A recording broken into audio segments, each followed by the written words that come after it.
اب دیکھیے فرمایا وَمَن يَفْعَلْ ذَلِكَ يَلْقَ أَثَامًا، جو کوئی بھی یہ کام کرے گا، شرک کرے گا، اللہ کے ساتھ کسی اور کو پکارے گا، قتل ناحق کرے گا، زنا کرے گا، اسے اس کی پاداش لازماً بھگتنی ہوگی۔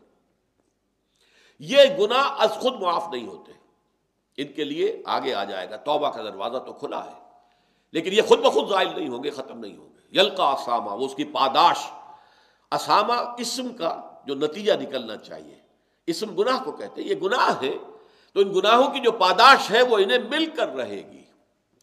یضاف لہ العذاب یوم القیامہ، قیامت کے دن اس کے لیے عذاب دگنا کر دیا جائے گا۔ یہ مقام جو ہے ان مقامات میں سے ہے کہ جہاں سے کچھ سراغ ملتا ہے عذاب قبر کا۔ ہمارے ہاں چونکہ صراحت کے ساتھ قرآن مجید میں عذاب قبر کا ذکر نہیں ہے، احادیث کے اندر ذکر ہے اور بڑی وضاحت کے ساتھ ذکر ہے، بڑی تفصیل کے ساتھ ذکر ہے اور بڑی مستند احادیث میں ذکر ہے، تو منکرین حدیث جو ہے وہ سہارا لیتے ہیں کہ قرآن میں تو کہیں ہے نہیں، ہم کیسے مانیں؟ اصل میں یہاں سے ثبوت ملتا ہے۔ دیکھیے یضاف لہ العذاب یوم القیامہ، قیامت کے دن ان کے لیے عذاب دگنا کر دیا جائے گا، تو اس سے پہلے بھی کوئی نہ کوئی عذاب ہے کہ نہیں؟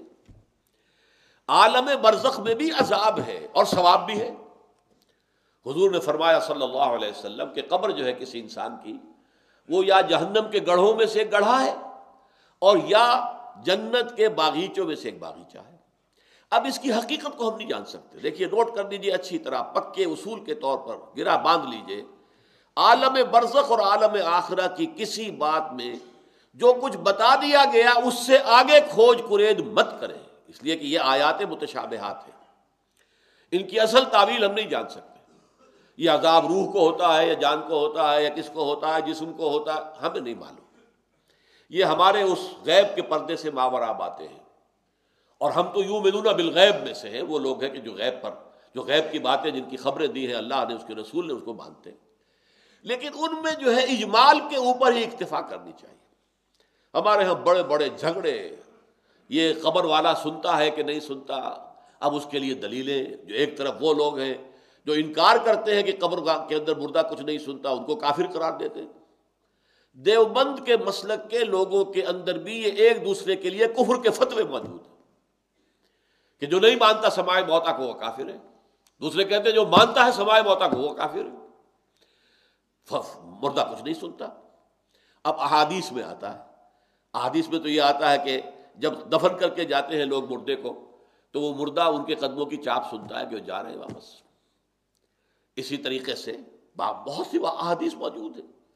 حضور کا تو خاص کشف کہ آپ نے دیکھا کہ مردوں کو اس وقت عذاب ہو رہا ہے یا کہ مردوں کا معاملہ یہ ہو رہا ہے، تو یہ ساری چیزیں ہیں، لیکن اس میں جو حل ہے وہ یہ ہے، جو چیز اجمالاً بتا دی گئی ہمیں، چاہے وہ عالم برزخ کی ہو، عالم برزخ بھی ہماری نگاہوں سے پوشیدہ ہے، ہمارے حواس خمسہ سے باہر ہے، اور عالم آخرہ بھی ہمارے حواس خمسہ کی جو بھی رسائی ہے اس سے ماورا ہے۔ اس میں بس جو بات آ جائے وہ مانیے، اس کی تفصیل میں ہرگز نہ جائے۔ تو معلوم ہوا کہ جب حضور نے فرمایا کہ جنت جو ہے، جو قبر جو ہے، وہ یا تو جنت کے باغیچوں میں سے ایک باغیچہ ہے یا دوزخ کے گڑھوں میں سے گڑھا ہے۔ کہیں ایسے بھی کہہ دیا گیا کہ قبر میں جب مردہ جو ہے داخل ہو جاتا ہے تو یا تو ایک کھڑکی کھول دی جاتی ہے جنت کی طرف، جس سے جنت کی ہوائیں اور خوشبوئیں اسے آتی رہتی ہیں، روح و ریحان، اس سے وہ فائدہ مند ہو رہا ہے ابھی سے۔ ابھی حساب کتاب تو ہوگا، یوم القیامت کو ہوگا جب اٹھائے جائیں گے، اور یا پھر جہنم کی ایک کھڑکی کھول دی جاتی ہے، اس سے وہ لپٹ، اس سے گرمی، یہ وہاں سے جھونکے آتے ہیں۔